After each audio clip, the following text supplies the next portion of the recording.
BNP দলীয় নেতা কর্মীদের রক্ত লেগে আছে, প্রাণ লেগে আছে। এই বিশ্বাসঘাতকতা মাননীয় স্পিকার, এই রাষ্ট্র আর সইবে না। তারা 94 সালে মাগুরার নির্বাচন আয়োজন করেছিল, আজকে আবার এই সংসদে দাঁড়িয়ে আবার এমন একটা ব্যবস্থা নিয়ে যাচ্ছেন, আরেকবার যে মাগুরার নির্বাচন আয়োজন করবেন না এর নিশ্চয়তা কে দিবে? যেই গণভোটের পক্ষে আমাদের মাননীয় প্রধানমন্ত্রী প্রচারণা চালিয়েছেন। নোয়াখালী 6 আসন থেকে নির্বাচিত জনাব আব্দুল হান্নান মাসুদ, আপনি আপনার অসমাপ্ত বক্তব্য সমাপ্ত করুন। ধন্যবাদ মাননীয় স্পিকার। একটু ধৈর্য ধরেন, বক্তব্যটা শেষ হোক। আমি একটু বসেন, বক্তব্যটা শেষ হোক। এখানে দাঁড়িয়েছি নিপীড়িত, লাঞ্ছিত, বঞ্চিত মানুষের প্রতিনিধি হয়ে কথা বলতে। আমি এসেছি, ওনার বক্তব্য 6 মিনিট। মাননীয় স্পিকার, আমি বুঝতে পারছি না সময়গুলো কিভাবে বন্টন করা হয়।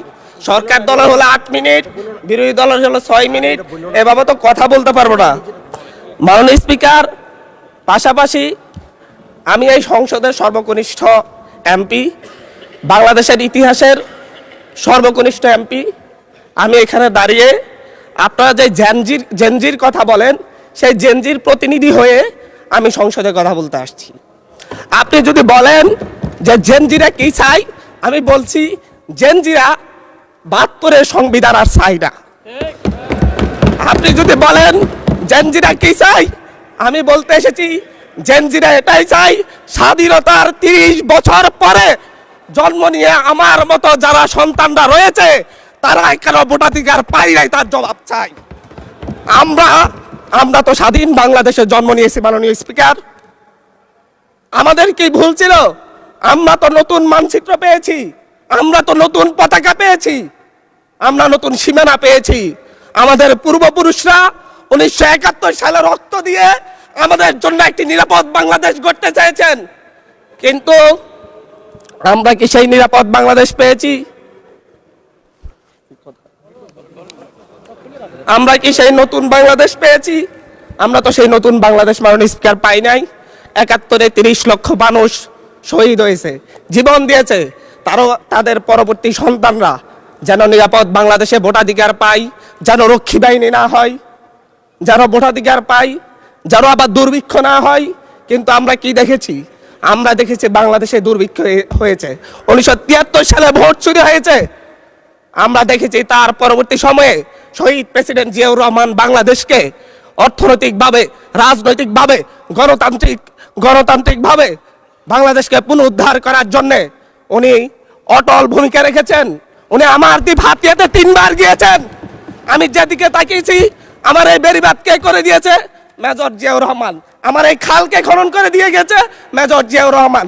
তারপরে এরশাদ এসেছে, বেগম জিয়া এসেছেন। বেগম জিয়া আমার হাতিয়াতে 3 থেকে 4 বার গিয়েছেন, কিন্তু তারপর আমার হাতিয়ার ওই অঞ্চলের নদী ভাঙ্গন রোধ হয় নাই। ওই অঞ্চলের লক্ষ লক্ষ মানুষ ঘরবাড়িহীন ভাবে পড়ে আছে। আমি এই ইলেকশনে ভোট ডাকাতি দেখেছি, আমার গাড়ি বহরে হামলা করা হয়েছে। আমি কি এই ইলেকশনের জন্য নিজের রক্ত জড়িয়েছি? আমি আজকে স্বরাষ্ট্রমন্ত্রী আছেন, মাননীয় প্রধানমন্ত্রী আছেন, আমি এখানে প্রশ্ন করি, আমি কি রক্ত জড়িয়েছি? আমরা রক্ত জড়িয়েছি বলে আপনারা আজকে সংসদে প্রধানমন্ত্রী, স্বরাষ্ট্রমন্ত্রী হয়েছেন। রক্ত ঝরার পরে, রক্ত জড়িয়ে গুলিবিদ্ধ হয়ে 3 দিনের মাথায় গুলিবিদ্ধ হয়ে, দয়া করে থামুন মাননীয় সংসদ সদস্য, আপনার বক্তব্য অব্যাহত রাখুন। 144 ধারার মধ্যে আবার নিজেই গুলিবিদ্ধ পা নিয়ে বের হয়ে গিয়ে সংবাদ সম্মেলন করে বলেছি আবার রাস্তায় নামুন, হাজরা প্রধান হতে হবে। আমরা বলেছি নতুন বাংলাদেশ দিব। আমরা নতুন বাংলাদেশ আবার প্রতারণার রাজনীতি দেখতে চাই না, প্রবঞ্চনার রাজনীতি দেখতে চাই না। যেই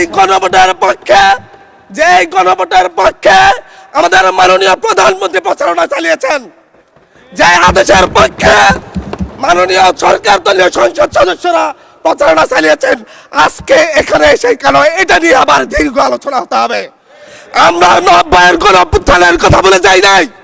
3 জোটের রূপরেখা হয়েছে, বাংলাদেশ গণতান্ত্রিক ভাবে উত্তীর্ণ হবে কথা দেওয়া হয়েছিল, কিন্তু 94 সালের মাগুরার নির্বাচন কারা আয়োজন করেছিল?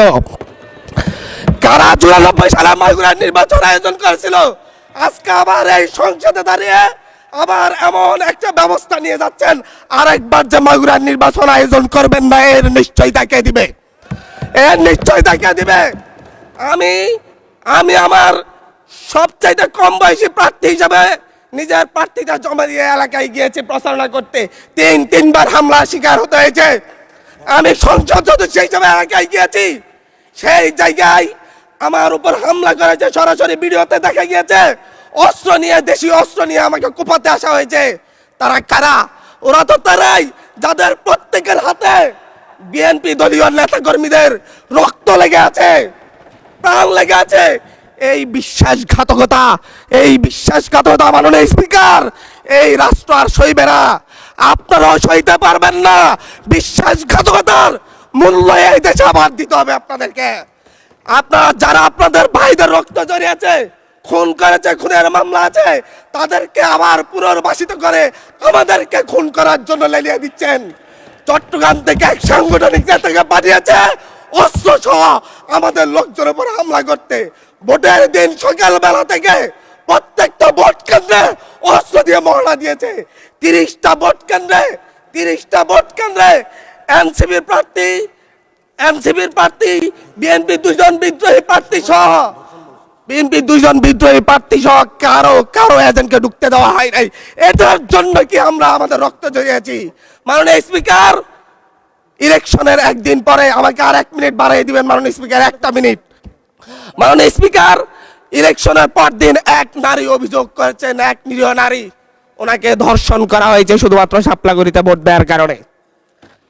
1 ঘন্টার মধ্যে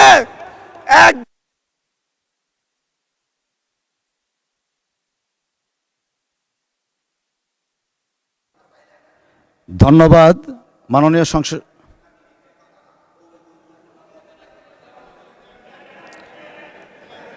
আচ্ছা ঠিক আছে, 1 মিনিটের মধ্যে সংক্ষিপ্ত শেষ করবেন, 1 মিনিট। মাননীয় স্পিকার, একজন ভুক্তভোগী নারী অভিযোগ করেছে ওনাকে ধর্ষণ করা হয়েছে শাপলাগুড়িতে ভোট দেওয়ার কারণে। সার্কেল এসপি 1 ঘন্টার মধ্যে বলেছে এই ধরনের কোনো ঘটনা ঘটে নাই। আজকে 42 দিন পার হয়েছে, এখনো ডিএনএ রিপোর্ট আসে নাই। মামলা নিতে 3 দিন দেরি হয়েছে। সিভিল সার্জন অফিস তদন্ত কমিটি করে দিয়েছে, তদন্ত কমিটির রিপোর্ট জমা দিয়েছে। ভুক্তভোগী নারী জানে না তার তদন্ত রিপোর্ট কি এসেছে। এই ভয়াবহ পরিবেশ তৈরি কারা করছে? আমার মনে হয় স্বরাষ্ট্রমন্ত্রী আইনের ব্যাখ্যা না দিয়ে, আইনমন্ত্রী আইনের ব্যাখ্যা দিবেন, স্বরাষ্ট্রমন্ত্রীর এসবে মনোযোগ দেওয়া দরকার। স্বরাষ্ট্রমন্ত্রীর মনোযোগ দেওয়া দরকার। সারা দেশে কোথায় কোথায় সন্ত্রাসীরা রয়েছে, সেই সকল সন্ত্রাসীদের তালিকা করে তাদেরকে বিচারের ব্যবস্থা করা দরকার। স্বরাষ্ট্রমন্ত্রীর উচিত ধন্যবাদ মাননীয় সদস্য। নেতা কর্মীরা হত্যার শিকার হয়েছে, তাদের বিচারের ব্যবস্থা করা দরকার। ধন্যবাদ মাননীয় সদস্য।